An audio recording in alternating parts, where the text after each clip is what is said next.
Olá! Você já ouviu falar em zona-alvo de treinamento? Hã? Se você pratica corrida, provavelmente sim. Mas e você que só faz caminhadas? Você que está começando agora. Será que é possível treinar caminhando e mesmo assim alcançar bons resultados? Será? E o que é zona-alvo de treinamento? Quer entender isso? Quer praticar caminhadas e obter melhores resultados? Então fica comigo até o final. Meu nome é Álvaro Barros e esse é o 50 Fit. Vamos lá? A primeira coisa que você precisa entender é o que são as zonas-alvo de treinamento. Recentemente tem se falado muito em treinar na Z2. Na caminhada e na corrida, uma forma de você dosar a intensidade do exercício é utilizar as zonas de treinamento, que vão da Z1 até a Z5. Essa é a forma mais prática e usual de você subdividir as zonas de treinamento, da mais leve até a mais intensa. A Z5 é a intensidade máxima que você consegue suportar de um exercício. Mas você só consegue manter esse nível de intensidade por um curto período de tempo. Apenas alguns segundos. A Z4 ainda é uma intensidade muito elevada, mas você já consegue mantê-la por alguns minutos. Poucos minutos. A Z3 é a zona aeróbica. Nela, você consegue prolongar o exercício enquanto você tiver carboidrato disponível, mas ela gera muito desgaste físico e o aumento da acidose sanguínea. A Z2 é a zona confortável. O ritmo é mais leve, moderado. O metabolismo é aeróbico e o consumo energético é principalmente de gorduras, e você consegue permanecer bastante tempo praticando atividade nesse ritmo. A Z1 é a mais leve, e o metabolismo dela é semelhante ao metabolismo de repouso. É uma atividade de recuperação ou de regeneração física. Ela é mais adequada para iniciantes. Tá, as intensidades são diferentes, mas e daí? Daí que quando você começa a se exercitar, você quer resultado. Todo mundo tem um objetivo. Algumas pessoas querem emagrecer, outras melhorar a aptidão física. Mas como chegar lá? Para isso que servem as zonas de treinamento. Cada zona de treinamento vai servir para desenvolver capacidades físicas e gerar adaptações metabólicas diferentes. Com isso, cada zona-alvo vai servir para desenvolver objetivos diferentes durante o treinamento. Na Z1, a intensidade é baixa. Você gasta poucas calorias por minuto e consome carboidrato e gordura de modo estável, semelhante ao estado de repouso, só que numa quantidade um pouco maior. O trabalho mecânico é leve, o desgaste físico é baixo nos segmentos, nas articulações e nos músculos. Por isso a Z1 é apropriada para o treino de iniciação, para a recuperação física e mental e para o chamado treino regenerativo. Quando você aumenta um pouco a intensidade do exercício, por exemplo, de uma caminhada leve você passa para uma caminhada ritmada, acelerada. Você passa para Z2 e a quantidade de energia gasta no exercício vai aumentar, mas ela continua sendo plenamente sustentada pela via aeróbica. E nessa faixa, a oxidação de gordura se torna mais expressiva. Essa é a faixa em que você tem o maior consumo de gordura durante o exercício, o chamado Fat Max. Por isso o interesse em treinar na Z2. Para poupar carboidrato, no caso dos atletas, e para aumentar o consumo de gordura em nós, meros mortais. Se você faz o exercício prolongado nessa faixa, o consumo de gordura se torna relevante. É por isso que se deve treinar 30, 40 minutos ou até mais. A exigência física e mecânica é moderada. Comparada com a Z1, os músculos, as articulações, os tendões, os segmentos são mais exigidos. Então, no caso do iniciante, ela é uma progressão de intensidade.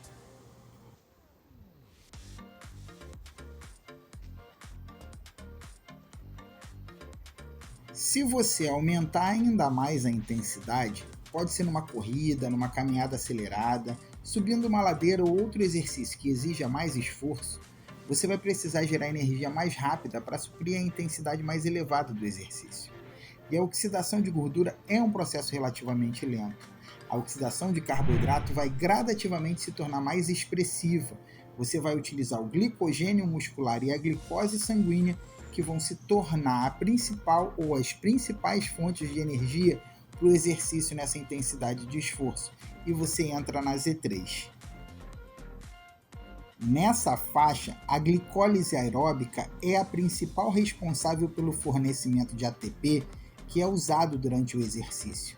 Nesse processo de quebra da glicose é gerado o lactato, mas a enzima desidrogenase lática converte o lactato em piruvato, e a continuação desses processos metabólicos na presença do oxigênio leva ao chamado ciclo de Krebs, que ocorre dentro das mitocôndrias, gerando uma grande quantidade de ATPs para o exercício continuar.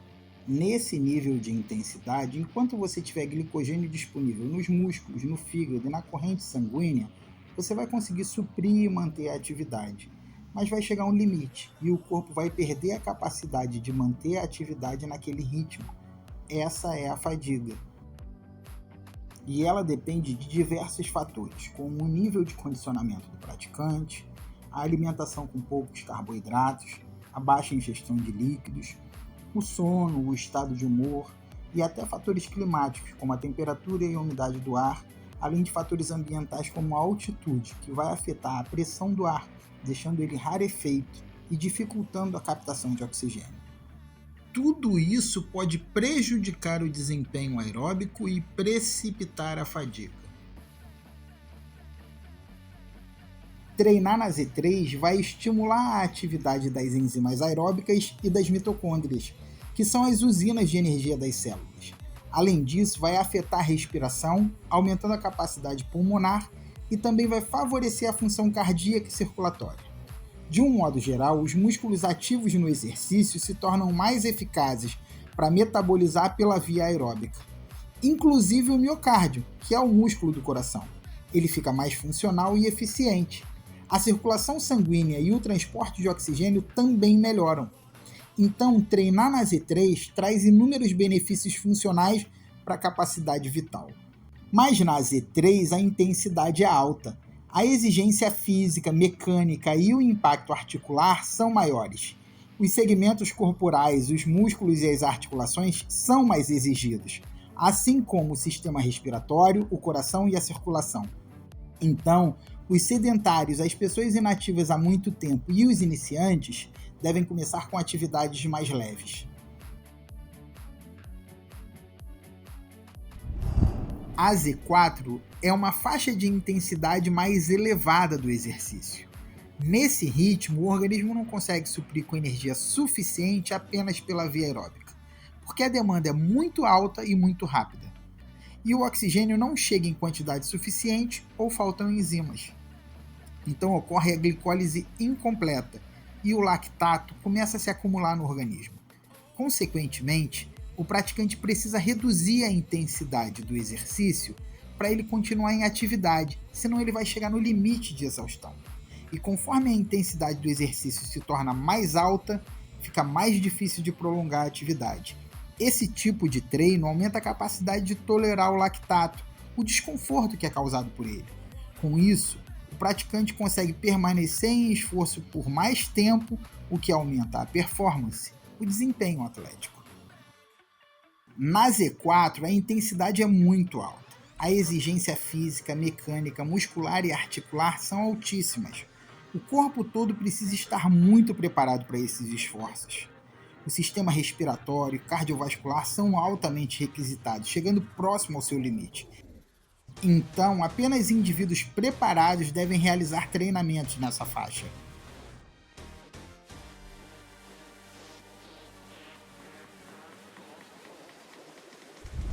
No nível de intensidade acima, você não consegue suprir com o uso da glicose. Na Z5, a intensidade é extremamente alta e você precisa utilizar as fibras musculares de contração rápida. Elas usam o fosfato de creatina para ressintetizar o trifosfato de adenosina, o ATP, que é a verdadeira fonte de energia dos músculos. O ATP que é utilizado vira ADP mais fosfato mais a energia para o movimento. E para ele ser ressintetizado, ele usa o ADP mais o fosfato de creatina para gerar ATP, que vai ser reutilizado nos exercícios de intensidade extrema. Esse processo libera energia muito rápido para o trabalho muscular, para a potência, só que ele é limitado e dura apenas alguns segundos. Logo em seguida, a capacidade de gerar potência cai. E para você manter o exercício, você precisa da glicólise anaeróbica, que gera o lactato, que é acumulado nos músculos. Então o exercício é prolongado por mais alguns segundos, mas mesmo assim numa potência menor. Treinar nessa faixa tem o objetivo de aumentar a força explosiva, a velocidade, a potência, mesmo assim por um curto intervalo de tempo. Então, cada uma das zonas de treinamento, da Z1 até a Z5, vai exigir mais esforço físico, gerar mais potência e consumir energia de fontes diferentes. Mas como fazer para treinar em cada zona? E como saber que eu estou treinando na zona certa? Na prática, a Z4 e a Z5 são limitadas pela própria capacidade do organismo de manter a atividade por tempo prolongado. Mas existem marcadores fisiológicos que delimitam cada zona de treinamento, como o nível de lactato, por exemplo. Na Z1 e na Z2, os níveis de lactato são irrelevantes. Na Z3, existe um aumento na produção de lactato de acordo com o aumento do ritmo da atividade, mas a concentração fica estável se você mantiver a intensidade. Se você aumentar a intensidade, você vai chegar a um patamar, o limiar de lactato, que é um marcador fisiológico de transição da Z3 para a Z4. Na Z4, os níveis de lactato superam esse limiar e tendem a subir com a continuidade do exercício, ainda que no mesmo ritmo. Na Z5, o acúmulo de lactato é muito rápido e descompensado. Outra forma de coletar parâmetros fisiológicos relevantes é a ergoespirometria, que vai analisar as concentrações de oxigênio e gás carbônico que são inspiradas e expiradas, e com isso vai chegar ao quociente respiratório. Durante o exercício na Z2, esse quociente fica em torno de 0,7 a 0,8, o que representa o nível máximo de consumo de gorduras durante um exercício. E conforme você aumenta a intensidade desse exercício e passa para Z3, esse valor se aproxima de 1 e mais carboidratos são utilizados no exercício. Apesar das informações interessantes, esses testes são dispendiosos e precisam de ambientes controlados. Na rotina de treinamento, são necessárias maneiras mais simples e acessíveis para dosar a intensidade do exercício. E de fato existem duas formas que dão ótimos resultados para estimar as zonas de treinamento: a percepção subjetiva de esforço e o percentual da frequência cardíaca. E para calcular as zonas de treinamento em função da frequência cardíaca, você precisa de duas informações muito simples: a tua frequência cardíaca de repouso e a tua frequência cardíaca máxima. Através de um teste de esforço, você pode saber esse valor, mas é possível fazer uma estimativa usando a fórmula de Carbonen, que é 220 menos a idade. Com isso, você obtém o valor da tua frequência cardíaca máxima. E para saber a tua frequência cardíaca de repouso, você mede, de preferência logo quando você acordar, ou então deite-se e permaneça em repouso por alguns minutos. Depois meça os teus batimentos cardíacos por 1 minuto, ou conte-os por 30 segundos e multiplique por 2, ou por 15 segundos e multiplique por 4. Pronto! Agora você sabe a tua frequência cardíaca de repouso. Com esses dois valores, nós vamos calcular a reserva da frequência cardíaca, que é a diferença entre a frequência cardíaca máxima e a frequência cardíaca de repouso. Nessa reserva, nós vamos aplicar o percentual para calcular a frequência cardíaca alvo para cada zona alvo de treinamento. Então, para treinar na Z1, por exemplo, você deve ter uma frequência cardíaca de 50% da reserva somada com a tua frequência cardíaca de repouso. Uma pessoa de 50 anos, por exemplo, tem uma frequência cardíaca máxima de 220 menos 50, 170 batimentos, e uma frequência cardíaca supondo de 80. A reserva dela vai ser de 90 batimentos. Aplicando 50%, nós teremos 45 batimentos, para somar com a frequência de repouso, que é de 80, 125 batimentos. Da mesma forma, nós calculamos cada uma das zonas de treinamento, de Z2 até a Z5. E para você que ficou comigo até o final, agora eu te peço, se inscreve, deixa teu like, compartilha esse vídeo. Até o próximo e tchau!